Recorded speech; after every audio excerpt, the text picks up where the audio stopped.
Buenas tardes, chicos. Dadas las circunstancias que nos toca hoy llevar, por todo lo que está pasando en el mundo y en nuestros hogares, esta es una de las herramientas que vamos a estar tomando los profes, algunos, por lo menos para poder acercarles a ustedes un poco de la clase que tienen que tener. Por ejemplo, en mi caso, la clase de biología.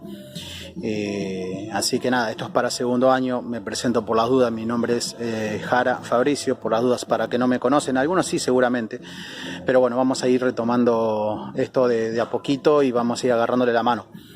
Eh, bueno, nosotros vamos a empezar un poco con historia de la ciencia. Bien, van a notar algunas pausas en los videos porque estoy en la terraza de casa y pasan gente que no debería, porque deberían estar en cuarentena. Pero bueno, otro tema. Bueno, desde que la Tierra está y el ser humano está en ella, ha tratado de identificar los fenómenos para poder moldearlos y transformarlos a su realidad. Por ejemplo, cuando observó que una tormenta eléctrica, no tan cercana como la de anoche, pero sí como una tormenta eléctrica puede causar daños severos a las personas y a las viviendas, intentó identificar y conocer al fenómeno para poder evitar así esas consecuencias. Este proceso no fue inmediato, por lo cual requirió de los aportes de muchos científicos a lo largo del tiempo, no así hasta cuando se hizo el pararrayos, o se inventó el pararrayos, que lo pudo hacer con la investigación que hizo Benjamin Franklin en 1753. Podemos decir que el conocimiento científico, producto de aquellos científicos que intentan darle al mundo un sentido. Se trata de comprender un poco y entender un poco la realidad. Y para eso existen conceptos que nosotros utilizamos, conceptos como ser vivo, como átomo, como célula, como corriente eléctrica en este caso. La explicación de estos fenómenos utilizando estos conceptos, ¿sí?, como los que nombré hace un ratito, constituyen una teoría científica que a su vez puede construir un modelo científico, ¿sí? Perdón la distracción, a veces el ruido distrae un poco, pero construyen modelos científicos que no es más que una simple representación de lo que es la realidad, o al menos lo más cercano a la realidad, ¿sí? Estas teorías pueden cambiar e ir evolucionando con el tiempo a medida que se van presentando nuevos conocimientos científicos. No se olviden de este concepto que les voy a decir. Una teoría siempre es válida, ¿sí? Es válida en realidad, siempre y cuando pueda demostrar la realidad. Por eso caracterizamos a la ciencia, ¿sí?, como una construcción histórica. ¿Qué quiere decir esto? O sea, poner a la ciencia en un contexto sociocultural, un contexto histórico, un contexto económico también, se puede decir. Y a veces eso también condiciona la propia ciencia en su evolución del conocimiento científico. Y ahora vamos a hablar de lo que nos compete, o sea, la biología en sí, en nuestro caso, como una ciencia, es un conjunto de conocimientos que el ser humano organiza en forma sistemática para poder explicar el mundo real, ¿sí?, en relación con la que estudia y el funcionamiento de los seres vivos. Es una ciencia experimental o fáctica porque constituye primordialmente que permita explicar el mundo natural. Es una ciencia fáctica porque estudia hechos objetivos, es decir, que ocurren en la naturaleza. A diferencia, por ejemplo, de la lógica y la matemática, que obviamente que son llamadas ciencias formales, que describen y utilizan construcciones abstractas. ¿Qué quiere decir abstractas? Que no están en la naturaleza, sino que están en la mente humana, ¿sí? Un biólogo puede estudiar un comportamiento, por ejemplo, de las ballenas, por qué migran hacia un lado para poder aparearse. ¿Qué quiere decir? Que tenga condiciones favorables para ese apareamiento. ¿Por qué, por ejemplo, las tortugas ponen los huevos en la playa en determinado momento y no en otro. Comportamiento de los gatos, por ejemplo, que estoy viendo ahora en el jardín de casa, cómo están uniéndose y usando los lugares que yo he hecho para las plantas como un refugio. Bueno, cosas así, comportamientos. O sea, el biólogo estudia ese tipo de cosas, de los fenómenos, el comportamiento de los animales, de los seres vivos. Por eso la biología es una ciencia natural, como por ejemplo la física y la química. Tal es así que la biología está vinculada quizás con estas ciencias, no quizás, está vinculada con esa ciencia porque utiliza sus conceptos, sus principios y generalizaciones. ¿Qué quiere decir esto? Por ejemplo, para explicar el metabolismo, ¿sí?, celular, a nivel celular, se usan las explicaciones de los principios químicos, por ejemplo, las reacciones químicas a nivel celular.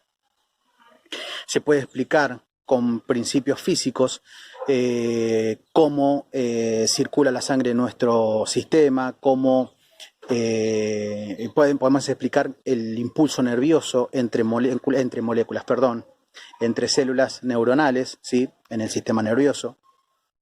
Y es así como muchas de las disciplinas, de otras disciplinas como la fisiología, ecología o lo que después les voy a mandar para que puedan investigar a continuación, obviamente después de este video, una serie de preguntas y un par de cositas más. Esto es el principio de lo que es la ciencia. Ahora, a partir de ahora, después de este video, voy a darles un pequeño cuento para que ustedes puedan investigar de qué se trata, de quién se trata, y así pueden aplicar lo que estuve charlando, o sea, diciendo, para que puedan ver cómo es el contexto que yo les decía que tienen que tener en cuenta de la ciencia. Contexto histórico, contexto sociocultural, el económico, el ético y un montón de conceptos más. No se preocupen que todo esto va a ir añadido al video como información adicional.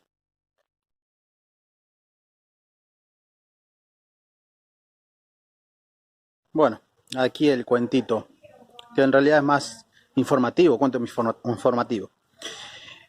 Como verán, en muchos laboratorios hacen muchos experimentos, toman muchas muestras de un montón de cosas. He aquí que vamos a tomar un laboratorio en particular donde algunos científicos estaban haciendo unas muestras, tenían unas muestras de muchas bacterias. ¿Cómo se hace eso? Con unas cajitas de Petri se cultivan bacterias para algún fin en particular. Bueno, ¿qué pasó? Algunas de estas cajas, vamos a tomar un laboratorio, ¿sí? Algunas de estas cajas se contaminan con un hongo en particular, no importa, vamos a poner un hongo X. Se contaminan con un hongo. Viene un científico y dice, pero la pucha, se contaminaron las muestras. ¡Pum! La tiró. ¿Qué va a hacer el segundo? Quizás haga lo mismo. ¿Qué va a hacer el tercero? Quizás haga lo mismo. Tire las muestras porque no es lo que estaba buscando. Hasta que llega uno y dice, opa, antes de tirarla observó esa caja, ¿sí? ¿Qué pasó? Había un hongo de tantos que se había contaminado las muestras de todos los demás, el cual las bacterias lo rodeaban y no lo llegaban a tocar. He aquí la pregunta que se hizo: ¿qué pasó con este experimento? ¿Sí? Yo tengo dos palabras para por ahí identificar a este tipo de científicos: casualidad e inquietud. La casualidad de que se haya producido esto y la inquietud que tuvo el científico para poder realizarse esa pregunta. Quizás esta pregunta que se hizo, qué pasó con ese experimento o con mi experimento, haya cambiado el rumbo de su experimento o de su experiencia. Disculpen si repito la palabra experimento. Haya cambiado el rumbo de su experiencia o su experimento, pero quizás haya cambiado el rumbo de la humanidad con esta pregunta. Yo les voy a dar datos particulares. para que tengan en cuenta datos muy importantes que tienen que tener en cuenta para poder buscar lo que a continuación del video les voy a pedir, ¿sí? Primer dato, era verano de 1928. Segundo dato, hacía mucho calor, inusual en el verano de Londres. Tercer dato, había un poco de desorden en el laboratorio. Y el otro dato, por ahí las condiciones de los experimentos o la experimentación no eran muy estrictas.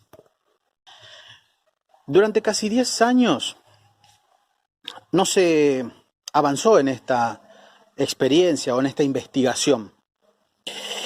Hasta que dos científicos, escuchen bien, hasta que dos científicos, no le voy a dar el nombre precisamente para que lo puedan buscar, hasta que dos científicos, uno era australiano y el otro era alemán, estos recién retomaron los experimentos controlados en ratones. También voy a dar otro dato más, que es de una química, de una mujer. Esta mujer inglesa ganó el premio Nobel de la Química precisamente en 1964. Descubrió algo muy importante con este experimento. Descubrió que pudo sintetizar este producto y así pudo abaratar costos. Y obviamente, si puede ser sintetizado y puede ser que puedan abaratar costos, obviamente la fabricación y la producción va a ser mucho mejor y mucho más rápida para lo que se necesite. Otros pequeños datos. Esta persona fue recibido por el Papa Pío VII. Pío VII no era Pío XII, el 24 de septiembre de 1960. También ganó el Premio Nobel de la Medicina en 1945. Voy a dar dos datos más y creo que ya no hace falta que dé mucho.